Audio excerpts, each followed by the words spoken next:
Olá, gente, bem-vinda a mais uma aula de física dessa semana. E o tema da aula dessa semana é ondas sonoras, tá? Nós vamos trabalhar aqui sobre as ondas do tipo sonoras. As ondas sonoras, elas se propagam por meios materiais, como nós vimos em aulas anteriores. Ela é do tipo de uma onda mecânica, tá? E as características das ondas sonoras é o que importa aqui na nossa aula. Então, quais são as características dessa onda? Nós vamos estudar aqui 3 características. A primeira característica é a frequência. A frequência, gente, ela é muito importante, como eu já falei em aulas anteriores. Ela caracteriza a fonte emissora da onda sonora. Essa frequência aí, ela vai me dizer se o som ele é grave ou vai caracterizar o som em agudo. Quando é que eu tenho um som grave? Quando eu tenho um som baixo, quando eu tenho um som com uma frequência pequena. Eu tenho um som agudo quando eu tenho um som alto, ou seja, quando eu tenho aí um som grave, tá? O homem, ele tem uma faixa audível de frequência. Então, o homem ele consegue ouvir aí em torno de 20 Hz a 20 mil Hz. Sons abaixo de 20 Hz é chamado de infrassons. E sons acima de 20 mil Hz é chamado de ultrassons. Os infrassons, que são sons abaixo de 20 Hz, o homem, o ser humano, nós não conseguimos ouvir esse som. Mas existem animais que conseguem, por exemplo, o morcego. Já sons acima de 20 mil Hz, o homem não consegue ouvir, mas existem animais que conseguem, por exemplo, o elefante. Tá? Então, frequência caracteriza a fonte emissora e vai te dar uma ideia aí, né, caracterizar o som em grave e agudo. Outra característica da onda sonora é a intensidade. A intensidade, ela está relacionada à energia que a onda sonora transporta quando ela se propaga. A intensidade, ela é proporcional à amplitude da onda. Então, quanto maior a amplitude dessa onda, maior será a intensidade dela, mais intenso é essa onda sonora.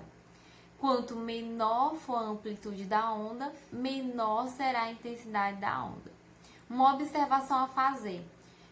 Intensidade, normalmente nós no dia a dia relacionamos a volume, a altura do som, né? Nós dizemos assim, ei, abaixa aí o volume desse som, ele está muito alto. Só que nós cometemos um erro, porque quando a gente fala de altura, a gente está falando de frequência. Frequência é que vai nos caracterizar a questão da altura do som. Frequência grave, né? Um som com frequência grave, eu tenho um som baixo. Frequência, um som com uma frequência aguda, eu tenho um som alto. Então, a gente tem que saber aí, fisicamente, né, relacionar essas ideias aí. Então, a partir de hoje, você vai entender quando falar de intensidade, né, você está falando aí do som que está com um volume alto. E então, se o volume está alto, quer dizer que o som está intenso. Se o volume do som está baixo, significa que a intensidade dele é pequena, tá? A unidade de intensidade do som, né, que nós chamamos de nível sonoro, a unidade é chamada de decibel, ou melhor, de bel.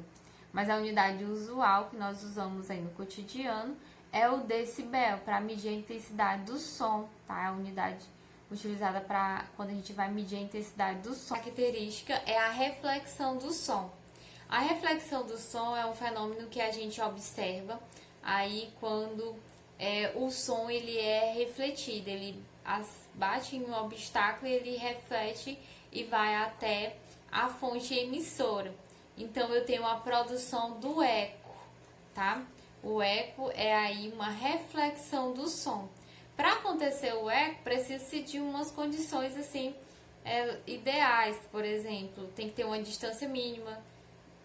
Experimentalmente, a distância mínima para você conseguir identificar o eco é a 17 metros, aí da fonte emissora até o obstáculo que vai refletir. E o tempo é de que o homem consegue identificar o eco, né? É a partir de 0,1 segundo. Então, a nossa aula, gente, sobre ondas sonoras é isso. Vejam aí todas as características no livro de vocês, no livro texto, leiam, para que vocês consigam aí responder as questões propostas no informativo. Então, até a próxima!